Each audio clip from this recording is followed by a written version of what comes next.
कोई चिल्ला रहा होता, कोई चीख रहा होता, कोई रो रहा होता।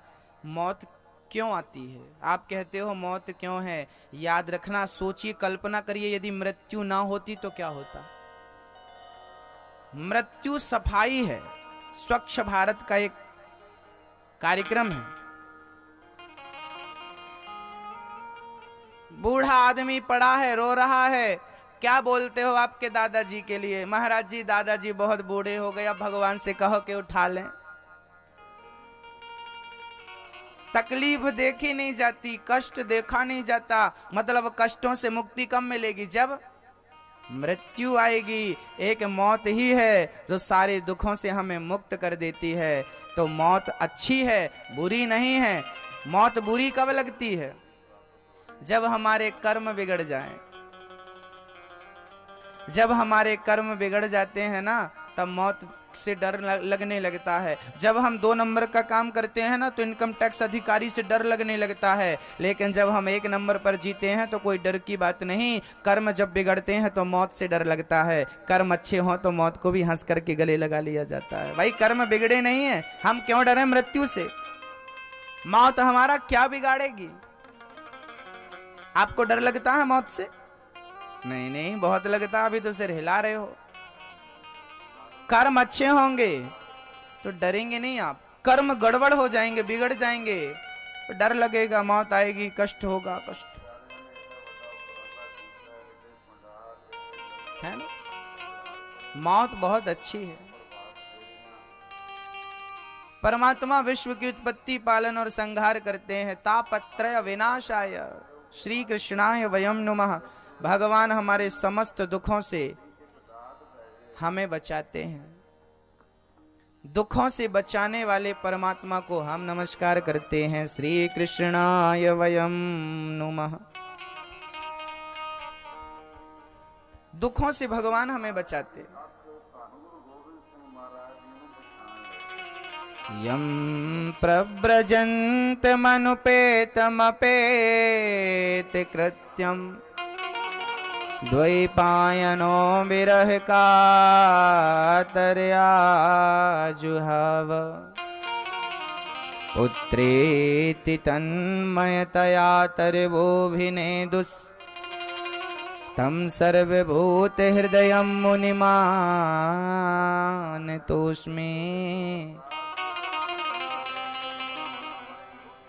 श्री सुखदेव जी महाराज पैदा भय और पैदा होते ही वो घर से निकल पड़े भगवत भजन करने के लिए। श्री सुखदेव जी महाराज चले हैं भजन करने के लिए। पिताजी ने रोका है, पुत्र पुत्र रुक जाओ, भजन करने अभी मत जाओ, विवाह कर लो, विवाह पर्यंत, विवाह पश्चात चले जाना।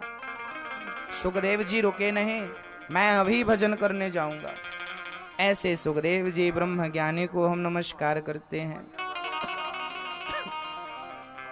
नैमिषारण्य में 88,000 संत बैठे थे। उन्हीं संतों के बीच में श्री सूत जी महाराज का आगमन हुआ। 88,000 संतों के बीच में जब सूत जी आए, सूत जी महाराज को देखकर सारे संत खड़े हो गए। सारे संतों ने प्रार्थना करी, गुरुदेव हमें कथा सुनाओ, हमें कथा सुनाओ। कौन सी कथा सुनाऊं? भक्ति ज्ञान वैराग आपतो विवेको वर्धते महान। माया मोह निराशश्च वैष्णवै क्रियते कथम। हे प्रभु, सौनक आदि 88,000 संतों ने हाथ जोड़कर कहा, गुरुदेव हमें कथा सुनाइए, ऐसी कथा सुनाइए जिसमें भक्ति ज्ञान वैराग्य सब हमें मिल जाए। भक्ति के पथ पर हम चलना प्रारंभ कर दें, ज्ञानी बन जाएं, वैराग्य आ जाए। याद रखना भक्तों, भक्ति के बिना जीवन अधूरा है। आपके पास सोना है, चांदी है, घर है, नाम है, पद है, प्रतिष्ठा है, बताइए जरा भक्ति है? भक्ति, ज्ञान, वैराग्य, ये तीनों का होना आवश्यक है।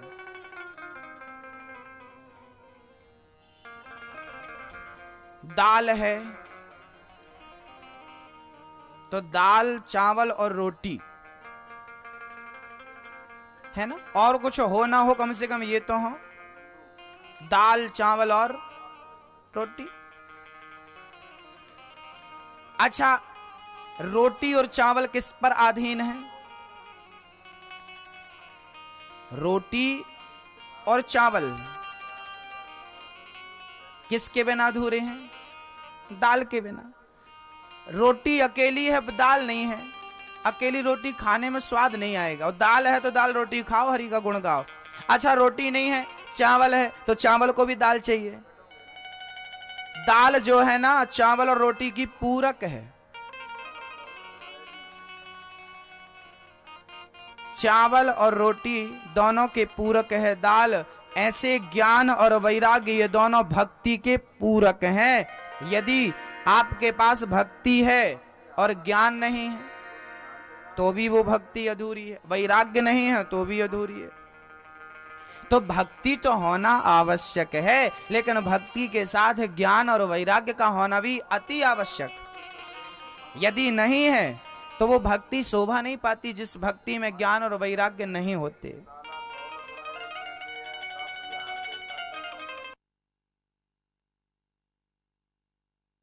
मैया थी यहीं सदर की, सवेरे 5 बजे उठ जाना, नहा धो लेना और बड़े प्यार से भगवान के सामने बैठकर माला जपना। माला जपती, सीताराम सीताराम जो भी उसका मंत्र था जपती रहती। एक दिन क्या हुआ, बहू ने चूल्हे पर दूध रख दिया। अब सासू माँ माला जपते जपते सुनी कि दूध उफन रहा है, तुरंत आंख खोलकर देखी, दूध गिरा जा रहा। अब दूध गिर रहा था, बहू ने चूल्हे पर रख दिया था, बेचारी भूल गई और पड़ोसन से गप्पे लड़ाने लगी। अब सासू माँ माला जपते जपते क्या कर रही है, सासू माँ देख रही है कहां तक पहुंचा, देख रही है ये, अरे ये तो दूर है। अब बोल नहीं सकती, आवाज पर बहू तो मस्त थी गप्पों में। अब सासू माँ का माला तेज, फटाफट जप रही है। अभी खबर लेती हूं, खीर के लिए लिया, पूरा गिरा दिया। अब बार बार सासू माँ की नजर दूध में थी, दूध गिरा जा रहा, बार पर बहू कहां सुनने, पड़ोसन से मस्त। अब सास बोली अभी अभी खबर लेती हूं, हो जाए माला पूरा। अब माला वाला जब देखिए, उसके पास भक्ति तो थी, भक्ति नहीं होती तो माला क्यों जपती, और ज्ञान भी था। ज्ञान ये था कि वो बीच में माला छोड़ के बोल नहीं रही थी, चाहती तो बोल देती, लेकिन उसे पता था कि माला जपते समय बोला नहीं जाता, चुप रहना चाहिए, मतलब मौन हो करके, और हमें माला जपना चाहिए। भक्ति भी थी उसके पास और ज्ञान भी था उसके पास। कमी एक चीज की हो गई, कमी क्या हो गई, वैराग्य नहीं था। अरे माँ, चूल्हे में दूध चढ़ा है, हमेशा तो दूध ही देखना है, हमेशा तो घर गृहस्थी ही देखना है। अरे 10 मिनट के लिए माला जप रही है, भगवान में मन लगाई है, तो कम से कम 10 मिनट के लिए तो संसार से छूट लो, 10 मिनट के लिए तो संसार को अलविदा कह दो, 10 मिनट के लिए तो मन से संसार को हटा दो, 10 मिनट के लिए तो मन को परमात्मा में स्थापित कर दो। इन 10 मिनट के लिए भी यदि आपको संसार याद आ रहा है तो बताइए, इस माला का जपना सार्थक हुआ? नहीं। भूल जाइए कि कोई है, कुछ याद ना रहे, कुछ याद ना आए। भक्तों, सच्ची भक्ति यही है, जब वैराग्य हो। छोड़ दो बहू को, छोड़ दो दूध को, छोड़ दो रसोई को, छोड़ दो घर को, होगा जो होगा देखा जाएगा। अरे दूध ही तो उफनेगा, दूध ही तो गिरेगा। वैराग्य कैसा होना चाहिए, भूल जाओ संसार को। बूढ़ी बूढ़ी माताओं को हम देखते हैं, वो अपनी बहुओं को समझाती ही रहती हैं, बेटा ऐसी गलती नहीं, और बहू सुनती नहीं है, बहू सुनती नहीं है और सास समझाना छोड़ती नहीं है। मैं तो सासू माँ से कहा करता हूं कि एक बार समझा दिया, 4 बार समझा दिया, अब बहू नहीं समझती, अब उसे मत समझाओ, अब अपने आप को समझा लो, चुप रहना सीख लो, होगा जो होगा। हुई है सोई जो राम रचि राखा। शंकर जी ने समझाया था माता सती को, क्या माता सती मानी? एक बार शंकर जी एक बार त्रेता जुग माही, शंभु गए कुंभज सिपाही, संग सती जग जननी भवानी। एक बार शंकर जी सती को लेकर कथा सुनवाने गए और सती को डाउट हो गया ये कैसा भगवान है जो अपनी पत्नी के पीछे घूम रहा है, ये भगवान हो नहीं सकता। सती को डाउट हो गया। सती तुरंत राम की परीक्षा लेने गई। शंकर जी ने बहुत समझाया सती को, पर सती नहीं समझी। याद रखना, यदि समझाने से समझ में आता तो सती को समझ में आता, पर शंकर जी समझा नहीं पाए माता सती को, तो सास क्या समझाएगी अपनी बहू को। इसलिए हम कहा करते हैं कि समझाना एक बार हो गया, दो बार समझा दो। अब सामने वाला ना समझे तो आप कह दो कि हुई है सोई जो राम रचि राखा, को करी तर्क बड़ा वही शाखा। अरे ज्यादा टेंशन मत लो, ज्यादा चिंता मत करो, अब तो आप भगवान का चिंतन करो, भगवान आपके घर की चिंता करेगा। चिंतन करना सीखो, चिंता को त्याग दो। चाह और ये चिंता, जब तक चिंता नहीं मिटेगी तब तक भगवान का चिंतन होगा कैसे। चिंता में समय ज्यादा व्यतीत होता है, जितना समय हम चिंता में लगाते हैं उतना समय चिंतन में लगाएं। जय हो प्रभु, जय हो, आपकी जय हो। चिंतन करें, उस परमात्मा में डूबें, उस परमात्मा की भक्ति में डूबें। लेकिन जो करना है वो होता नहीं है। यही हुआ।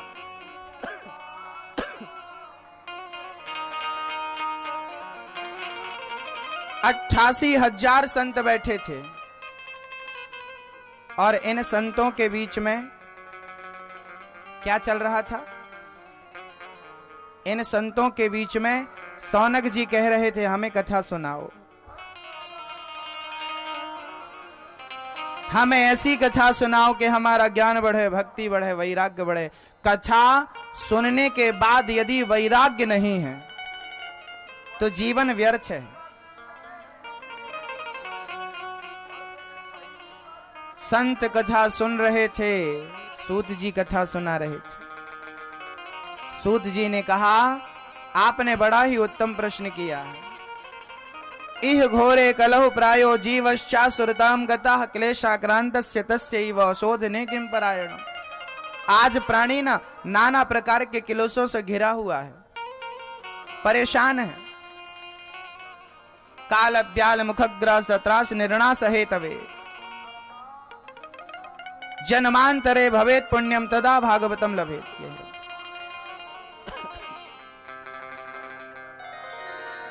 सूत जी महाराज कहते हैं सौनक जी आपने उत्तम प्रश्न किया, मैं आपको सारे शास्त्रों का सार सुनाता हूं, सुनिए। सार सार सारम सारम समुद्रतम। एक बार ये भागवत जो है ना, नारद जी ने भी सुनी। एक बार इस कथा का रसपान तो नारद जी को भी करना पड़ा। सौनक जी बोले महाराज नारद जी को क्यों सुनना पड़ा? बोले हाँ, एक बार नारद जी समस्त तीर्थों का भ्रमण करने के लिए गए, शांति नहीं मिली। कहां कहां गए? नारद जी बोले मैं पुष्कर प्रयाग काशी गोदावरी अहम तु पृथ्वीम यातो ज्ञात्वा सर्वोत्तमामिति पुष्करम चा प्रयागम चा काशीम गोदावरीम तथा हर क्षेत्रम कुरुक्षेत्रम। सारे तीर्थों में नारद जी गए, गृहस्थों के घर गए, साधुओं के घर गए। ना पश्यम कुत्रमित शर्मा मना संतोष कार्यक्रम। नारद जी कहते हैं मैं पृथ्वी के समस्त तीर्थों में गया, शांति नहीं मिली। अच्छा एक बात बताइए, शांति आपके घर में है कि नहीं? मैया, ओ मैया, आपके घर में शांति है कि नहीं है?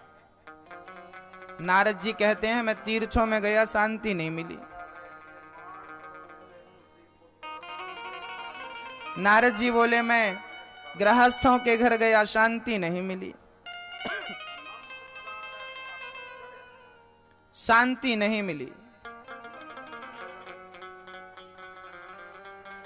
गृहस्थों के घर गया तो वहां तो झगड़ा चल रहा था। नारद जी कह रहे तरुणी प्रभुता गेह शाल को बुद्धिदायक। घर में नई नई बहुओं की चलती है, सासू मां की कोई पूछ नहीं।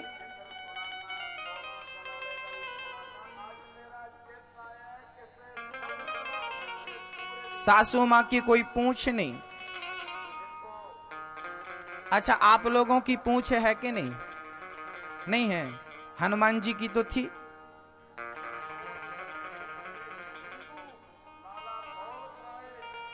हनुमान जी की पूछ थी, आप लोगों की है कि नहीं? नहीं है। भैया बोलो, पूछ नहीं है आपकी? बोलो हाँ या ना। पूछ नहीं है आपकी हनुमान जी जैसी? नहीं, नहीं है। आप लोग कह रहे हो दादाजी आपकी पूछ है कि नहीं? है या नहीं? नहीं है। आप कह रहे हो हमारी पूछ नहीं है, और सारा झगड़ा पूछे ही का तो है। महाराज जी उनके घर गए थे, पूछा नहीं, चाय को भी नहीं पूछा, बैठने को भी नहीं पूछा, शादी कर ली, हमें पूछा ही नहीं। ये क्या है? पूछ है कि नहीं? सास कहती है बहू हमें पूछती नहीं है, पूछ।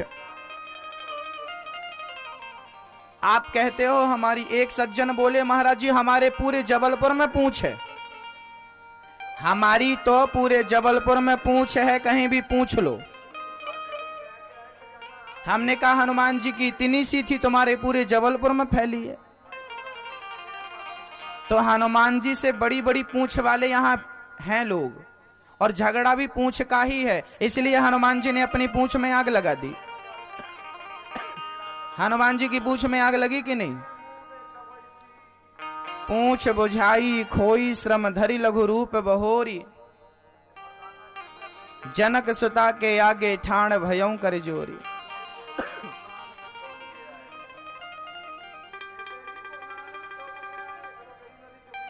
हनुमान जी अपने पूंछ में आग लगाते हैं, लगवा लेते हैं। हनुमान जी हमें सिखाना चाहते हैं, समझाना चाहते हैं कि जैसे हमने अपने पूंछ में, ये पूंछ मतलब अभिमान, पूंछ है अभिमान सूचक, अपने अभिमान में आग लगा देना चाहिए। हनुमान जी ने अपनी पूंछ में आग लगा दी। मेरी पूंछ मेरे कारण नहीं, राम के कारण मेरी पूंछ हो। आप भी अपने अभिमान में आग लगा दो और अपने आगे भगवान को बिठा दो कि मेरी पूंछ नहीं है, मेरे राम के कारण मेरी पूंछ है। हमें पूछा नहीं, हमें पूछा नहीं, हमें पूछा नहीं। इस चीज को खत्म जब तक नहीं करोगे तब तक शांति नहीं मिलेगी। शांति पाना हो तो, शांति पाना हो तो आग लगानी पड़ेगी अभिमान की पूंछ में, फिर देखो शांति। भक्तों,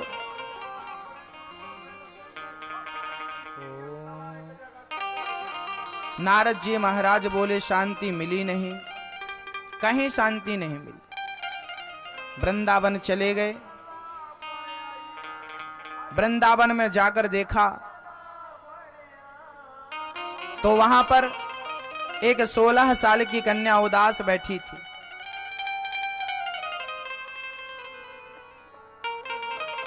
एक बूढ़ा इस तरफ सो रहा था, एक बूढ़ा इस तरफ सो रहा था। नारद जी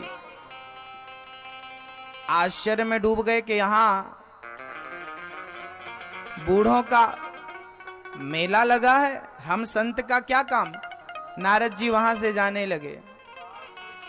16 साल की वो कन्या जो वृंदावन में बैठी दौड़ पड़ी नारद जी के चरण पकड़ती, चरण पकड़ के कहने लगी, भो भो साधु क्षणम तिष्ठ मच्चिंता मपि नाशया दर्शनम तव लोकस्या सर्वथा घेहरम परम।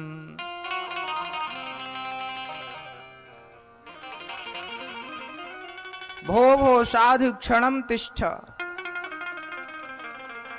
मत चिंतामपि नाशय।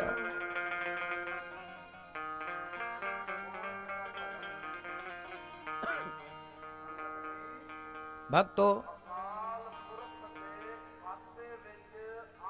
वहां पर नारद जी महाराज ने देखा कि बूढ़ों का मेला है। जाने लगे, वो कन्या चरण पकड़ के बोली, महाराज मेरा दुख दूर कर दो। मेरा दुख दूर जब तक नहीं करोगे तब तक मैं आपके पांव नहीं छोड़ूंगी, चरण नहीं छोड़ूंगी।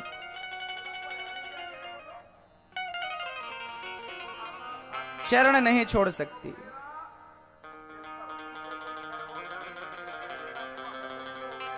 नारद जी बोले, को भगवान देवी तुम कौन हो? महाराज मेरा नाम भक्ति है। अच्छा, नारद जी बोले तुम भक्ति हो? हाँ। तो ये परेशानी क्यों है? ये बूढ़े कौन है? भक्ति बोली, ये मेरे पुत्र हैं, ये मेरा ज्ञान नाम का पुत्र है, ये मेरे वैराग्य नाम का पुत्र है। नारद जी बोले तुम बूढ़ी कैसे हो गई, वृद्ध कैसे हो गई, वृद्ध कैसे हो गई? बोली, महाराज जब से कलयुग आया है मैं वृद्ध हो गई। नारद जी बोले, तो अब क्या होगा? भक्ति बोली, महाराज यदि आप मेरा दुख दूर करना चाहें तो मेरा दुख दूर हो सकता है। आपने ध्रुव जी का, प्रहलाद जी का दुख दूर किया, मेरा नहीं कर सकते। नारद जी बोले, तू चिंता मत कर। भक्ति बोली, महाराज कलयुग को जब से मैंने देखा है, ये मुझे परेशान करने पर तुला है। कलयुग को रहने क्यों दिया परीक्षित ने? भक्ति महारानी बोली, कलयुग को क्यों रहने दिया?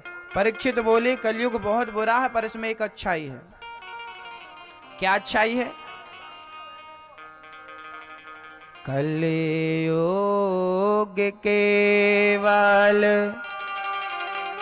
नाम आधारा।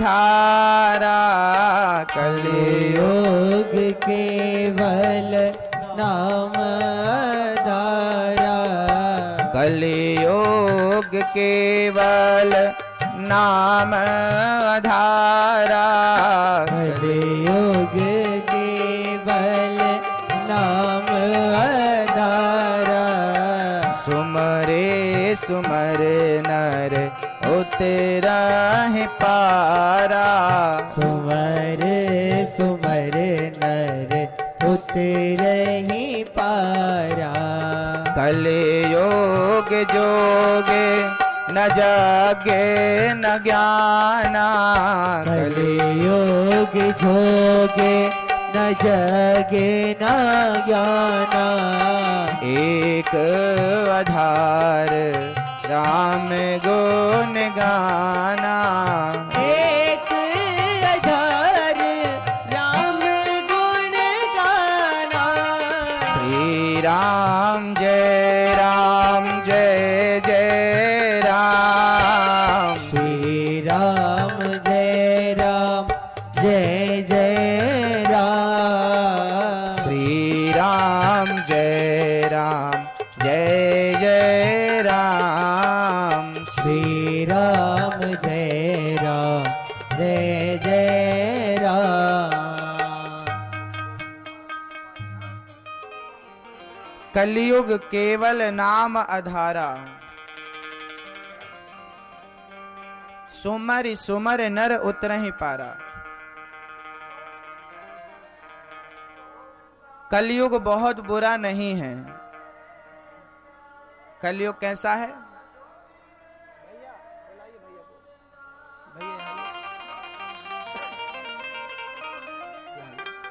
कलयुग बहुत अच्छा है।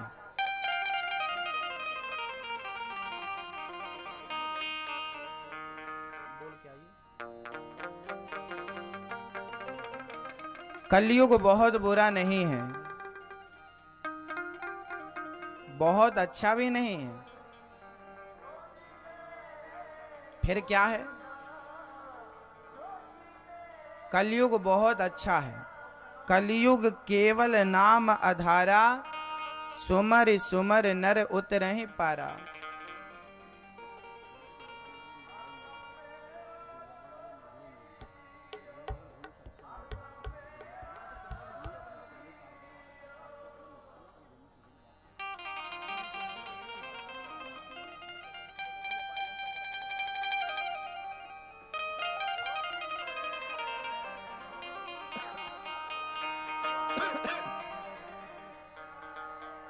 तो कलयुग कलयुग बहुत अच्छा है, पर हम उसका लाभ ले नहीं पाते। कलयुग केवल नाम आधारा, सुमरि सुमर नर उतरहि पारा। बहुत अच्छा है कलयुग। केवल नाम लेने से भवसागर से हम पार हो जाते हैं, भव सागर पार कर लेते हैं। यदि हम नाम सही तरीके से ले लें तो, है ना भक्तों? नारद जी महाराज बोले, भक्ति तू चिंता मत कर, मैं तुम्हारे समस्त दुखों को दूर कर दूंगा। नारद जी महाराज ने भक्ति महारानी के पुत्रों को गीता वेदांत सुनाया, पर दुख दूर हुआ नहीं। नारद जी महाराज बड़े चिंता में डूब गए, क्या करूं क्या करूं। तब आकाशवाणी भई, नारद जी सत्कर्म करो, सत्कर्म करो। नारद जी सत्कर्म की खोज में निकल पड़े। बड़े बड़े संतों से साधुओं से पूछा, भाई ये सत्कर्म क्या है? तब साधु संतों ने कहा, मुझे पता नहीं। बद्री विशाल में नारद जी को 4 संत मिल गए, सनक सनंदन सनातन और सनत कुमार। इन चारों संतों ने कहा कि भागवत श्रवण करना ही सत्कर्म है। नारद जी बोले, महाराज मैंने गीता सुनाई, वेद सुनाए, तब तो दुख दूर हुआ नहीं ज्ञान वैराग्य का। तो क्या मेरे इस भागवत से दुख दूर हो जाएगा? संतों ने कहा, हां। देखो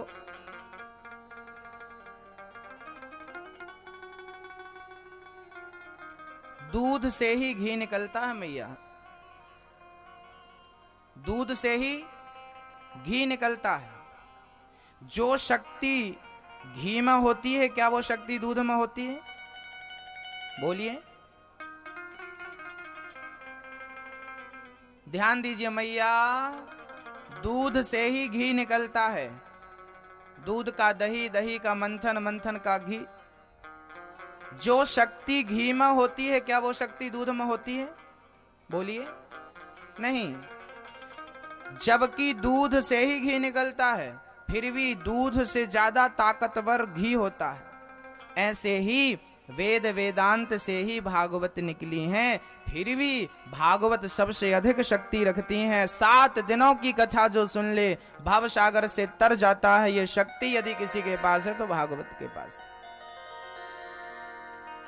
7 दिन में मुक्ति हो जाती है।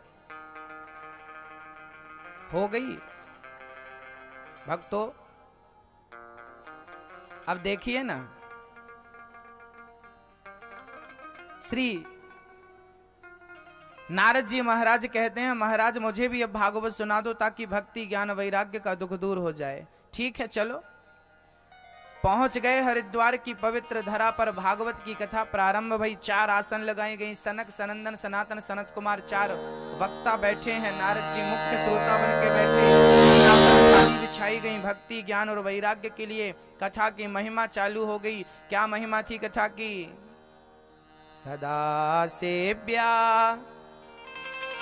सदा सेव्या श्रीमद् भागवती कथा,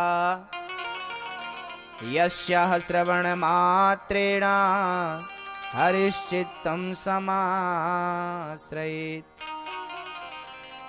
भागवत कितनी बार सुननी चाहिए जीवन में मैया? ओ मैया, कितनी बार नहीं पता।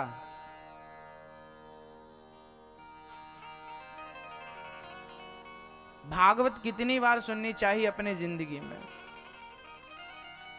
1 बार, 2 बार, 3 बार, 4 बार, 5 बार, 6, 7, 8? चलिए बता देते हैं।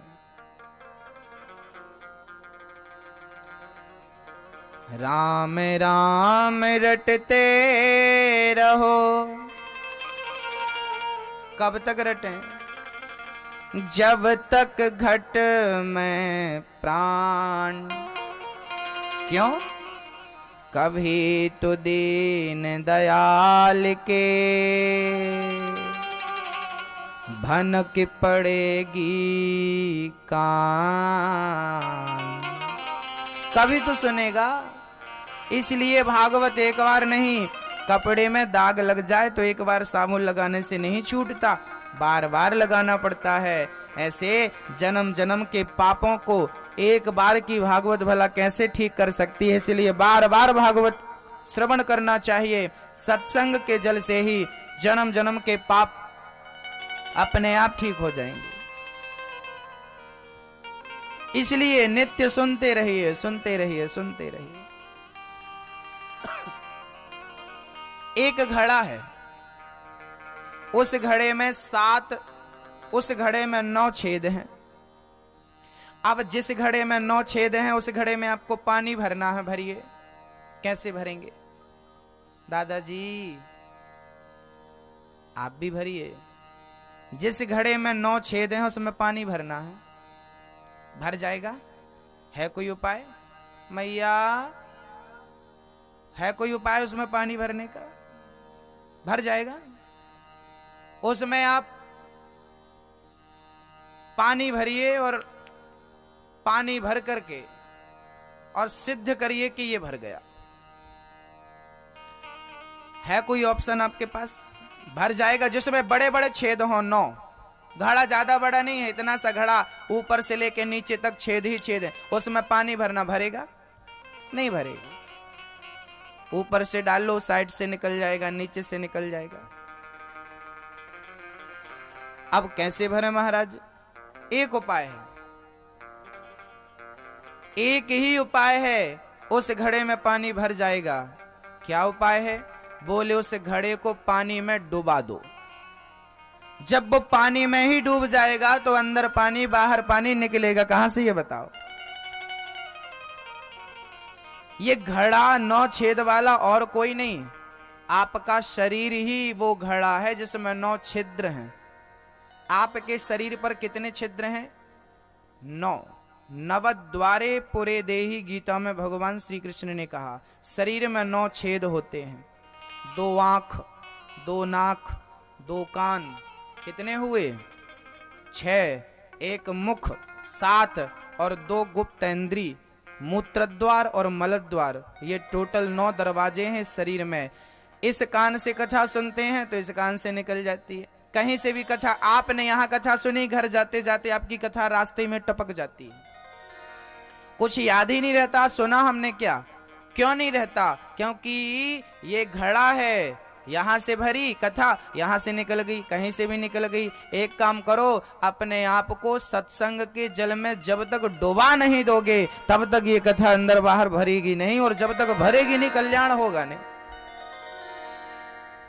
एक सज्जन बोले, एक मैया बोली, गुरुजी जब हम कथा सुनते हैं तब तो हमारी बुद्धि अच्छी रहती है, भक्ति में भी बड़ा मन लगता है, और कथा सुननी छोड़ी तो अपने आप सब खत्म। कारण यही है, दीपक तब तक जलता है जब तक तेल डालो। तेल डालना बंद, दीपक बुझ गया। भक्ति का दीपक भी तब तक जलता है जब तक सत्संग का तेल पड़ता रहता है। सत्संग का तेल डालते रहो, दीपक बढ़िया जलता रहेगा। तेल डालना छोड़ दो, दीपक बुझ जाएगा। इसलिए सत्संग, भोजन कितनी बार करते हो आप? 2 बार। भोजन 2 बार होता है और भजन कितनी बार होता है? 1 बार भी बड़ी मुश्किल से। 3 बार भोजन भजन 1 बार, उसमें भी आते हैं विघ्न 1000।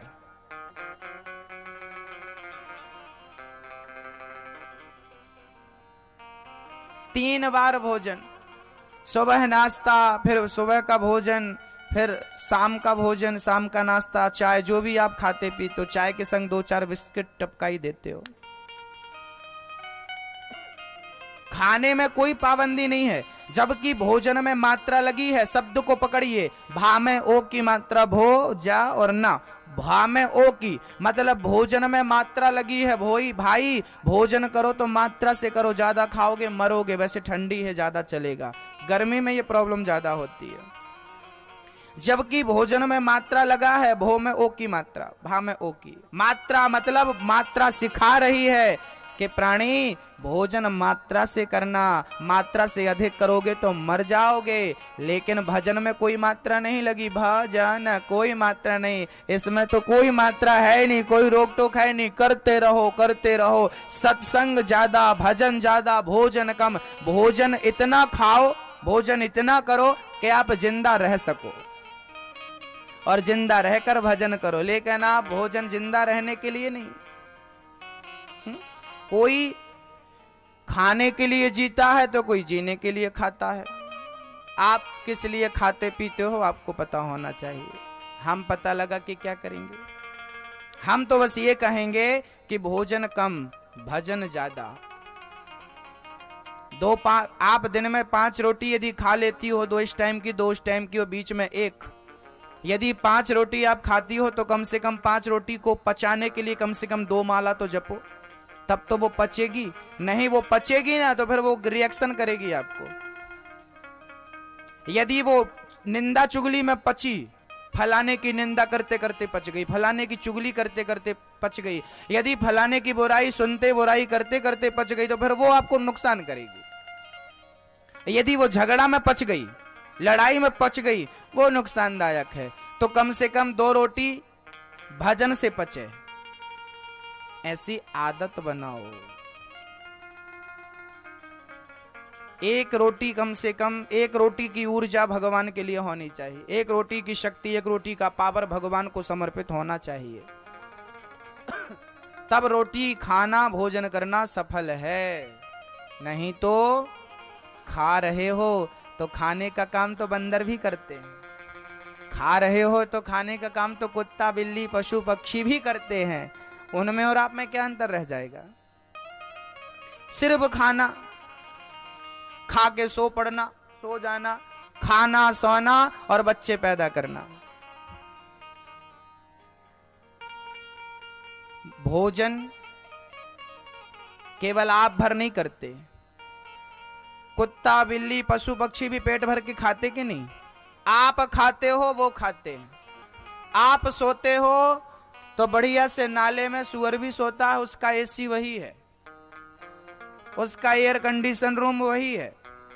आप सोते हो वो सोता है, आप खाते हो वो खाता, आप बच्चे पैदा करते हो वो भी बच्चे पैदा करते हैं, बिल्ली से लेके कुत्ते से लेके हाथी से लेके चींटी से लेके सब तक।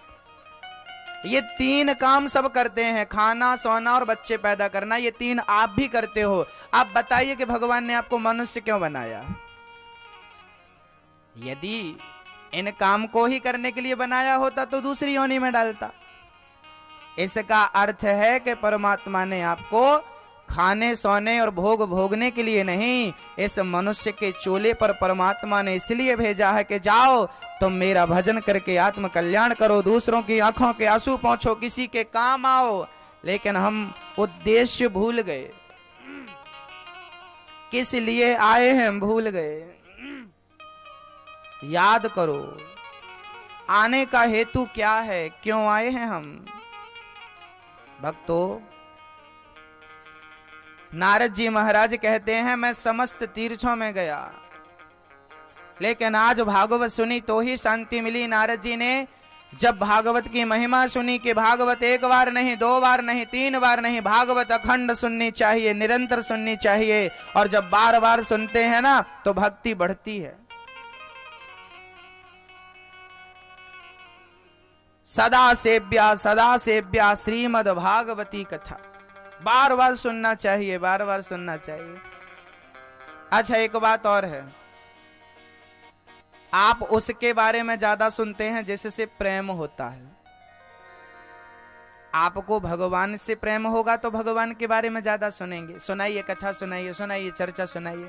आपको संसार के बारे में प्रेम होगा तो संसार से प्रेम करके संसार के बारे में सुनेंगे, है ना। पहली बात तो यह है कि आपको भगवान से प्रेम होना चाहिए। किस किस को प्रेम है भगवान से? उठा लो हाथ। मैया पड़ोसन से पूछ के उठाओगी? भगवान से प्रेम है? प्रेम भगवान से? वैसे मुझे मानना पड़ेगा कि आपको प्रेम है, क्योंकि प्रेम नहीं होता तो आप लोग कथा में बैठते ही क्यों? प्रेम है तब तो बैठे हैं। ये प्रामाणिकता है, ये आपका प्रमाण पत्र है, प्रेम है आपको। आइए आगे की बात करते हैं। भक्ति महारानी प्रकट हो गई, ज्ञान वैराग्य भक्ति स्वयं। महाराज जी कथा की महिमा सुनकर मेरा दुख गायब हो गया, मुझे जगह दो बैठने की, मैं बैठूं कहां? संत बोले ये जो भक्त बैठे हैं इनका हृदय खाली है, जाके इनके हृदय में जाकर बैठ जा।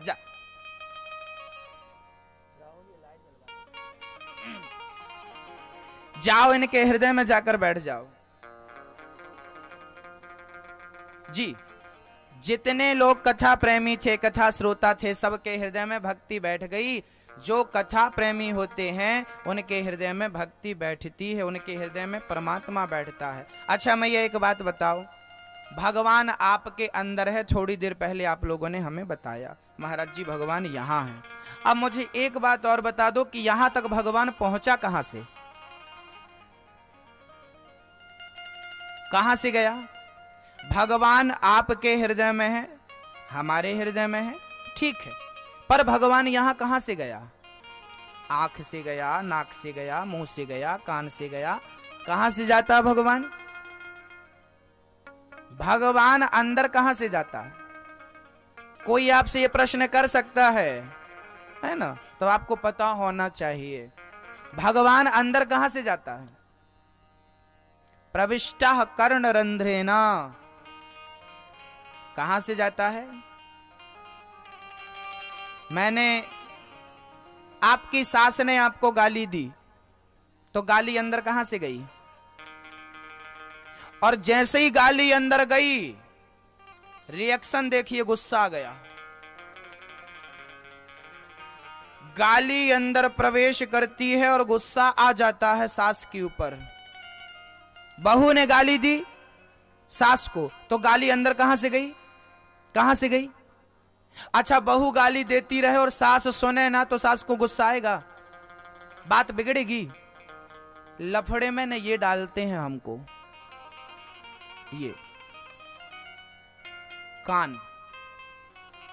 कान से गाली अंदर गई और जैसे ही अंदर गई गुस्सा आ गया। हाँ, जैसे गाली कान से अंदर जाकर अपना प्रभाव दिखाती है, ऐसे कथा कानों से अंदर जाकर अपना प्रभाव दिखाती है। गाली अंदर गई तो मन को अशांत करती है और कथा अंदर गई तो मन को शांत करती है।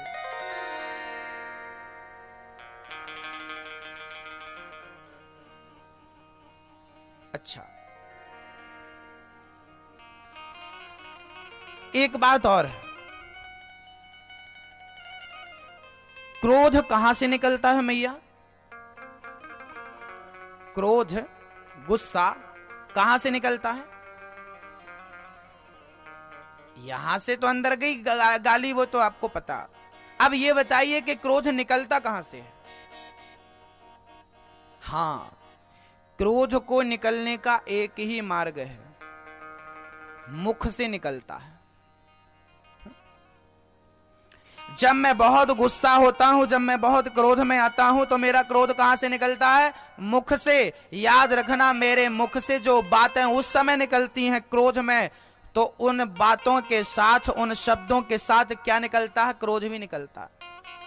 मैं आपको ना अभी प्यार से एक गाली दे दूं तो आप बुरा नहीं मानेंगे, मजाक में गाली दे दूं, प्यार की गाली दे दूं, विनोद में कुछ कह दूं, आपको बुरा नहीं लगेगा। लेकिन वही गाली जब मैं क्रोध में कहूं आपको बुरा लगेगा। समझ रहे हैं मैया? हां, क्रोध के साथ, क्रोध के जो है ना शब्दों के साथ जो है क्रोध भी निकलता है। शब्द ही तो क्रोध है। शब्द निकले आपको याद। मेरी सास ने मुझे ये कहा था, अभी तक याद है बहू को। सास ने तो बहुत कुछ कहा था पर तुझे और कुछ याद नहीं है, लेकिन वो बात कैसे याद रह गई? बोले उस बात के साथ क्रोध भी निकला था। जैसे मुख से शब्द के साथ क्रोध भी निकलता है, ऐसे कथा के साथ परमात्मा भी निकला करता है। भक्तों, परमात्मा भी उस शब्द में घुला, इसलिए कहा करते हैं कि शब्द ही ब्रह्म है। कथा के साथ, शब्द के साथ परमात्मा निकलता है। और जैसे गाली आपके हृदय में बैठ जाती है, ऐसे कानों से कथा प्रवेश करके आपके हृदय में बैठ जाती है। और जैसे गाली अपना प्रभाव दिखाती है, आपके मन को व्याकुल करती है, ऐसे कथा हृदय में पहुंचकर आपके मन को शांत कर देती है, भक्ति से ओतप्रोत कर देती है। भक्ति, जब तक कथा सुनेंगे नहीं तब तक भगवान से प्रेम होगा नहीं। भगवान से प्रेम हो, इसके लिए कथा सुनना आवश्यक है। एक बार नहीं, दो बार नहीं, बार बार सुनिए, सुनते रहिए। भक्तों, भक्ति महारानी को बिठाया, नारद जी को डाउट हुआ, गुरुजी हम एक बात समझ में नहीं आई, कोई पुण्यात्मा कथा सुने तो मुक्ति मिल जाए, कोई आश्चर्य नहीं। कोई पापी कथा सुन के मुक्त हो जाए तो आश्चर्य नहीं। जिसने जीवन भर पाप किया है, क्या ऐसे पापी भागवत सुन के मुक्त होंगे? बोले हां। भक्तों, कैसे कैसे पापी भागवत सुन के तरते हैं, आइए सुन लेते हैं। कैसे कैसे पापी, बड़े बड़े पापी, यहीं से बड़े बड़े पापी जो भागवत सुन लेता है ना, तर जाता है। भागवत तारती है, जो भी भागवत सुनता है तर जाता। नारद जी बोले महाराज ऐसा कोई पापी है जो भागवत सुन के तरा हो, हमें कोई प्रमाण पत्र तो दो। बोले हाँ, एक पापी है जो भागवत सुन के तर गया। क्या नाम था? बोले एक गांव था। मैं एक छोटी सी कथा सुना रहा हूं मेरी माँ, थोड़ा आप लोग सावधान होकर सुनिए। इस कथा के बाद मैं आप बिहारी जी के दर्शन करा के आपको आरती की ओर ले चलूंगा। एक गांव था, उस गांव में एक पंडित जी रहते थे। पंडित जी का नाम था आत्मदेव। आत्मदेव नाम के पंडित जी भजन करते, पूजन करते, भगवान का ध्यान करते। एक दिन उनका एक पड़ोसी आ गया। उनके घर में सब कुछ था। पंडित जी के घर पैसा भी था, घर परिवार भी अच्छा था, नाम शोहरत भी थी, नाम अच्छा खासा था। पर पंडित जी के घर में एक चीज की कमी थी। क्या? बोले उनके घर पुत्र नहीं था, संतान नहीं थी। जीवन में कितना भी मिल जाए, कोई ना कोई कमी बनी ही रहती है। आत्मदेव जी की पत्नी का नाम था श्रीमती धुंधली देवी। धुंधली उनकी पत्नी जैसी थी, जिसकी पत्नी वैसी हो जाए ना तो वो आदमी बहुत जल्दी महान बन जाता है।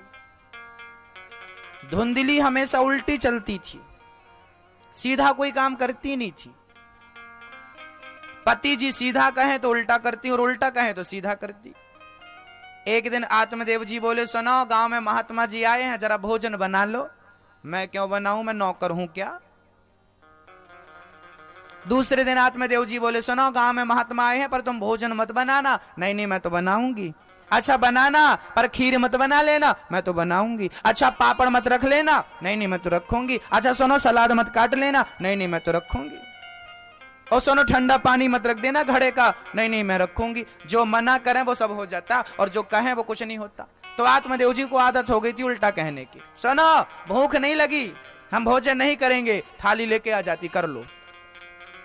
और कभी कहते कि चलो भोजन ले आओ, क्यों? खुद निकाल के खा नहीं सकते?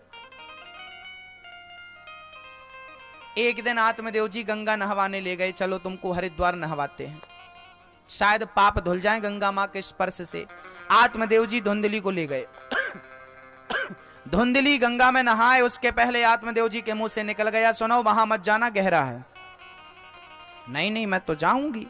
लो भैया गई, और हर की पैड़ी की धार आपने शायद देखी हो, बड़ी तेज बहती गंगा में। जैसी गई बह गई, चिल्लाई बचाओ बचाओ बचाओ। आत्मदेव जी बोले मर।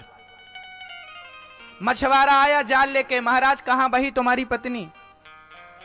आत्मदेव जी बोले यहां जाल डालो।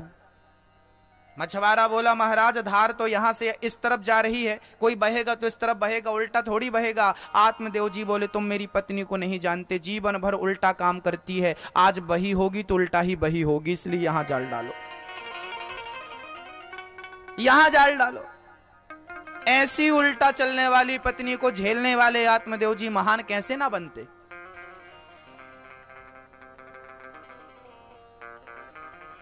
जिसकी पत्नी प्रतिकूल हो और उस हाल में भी उसका पति अनुकूल हो, ठंडा हो, महान तो है ही वो अपने आप में। पत्नी वैसे तुलसीदास जी की अच्छी थी। तुलसीदास जी की पत्नी ने तुलसीदास जी को संत बना दिया।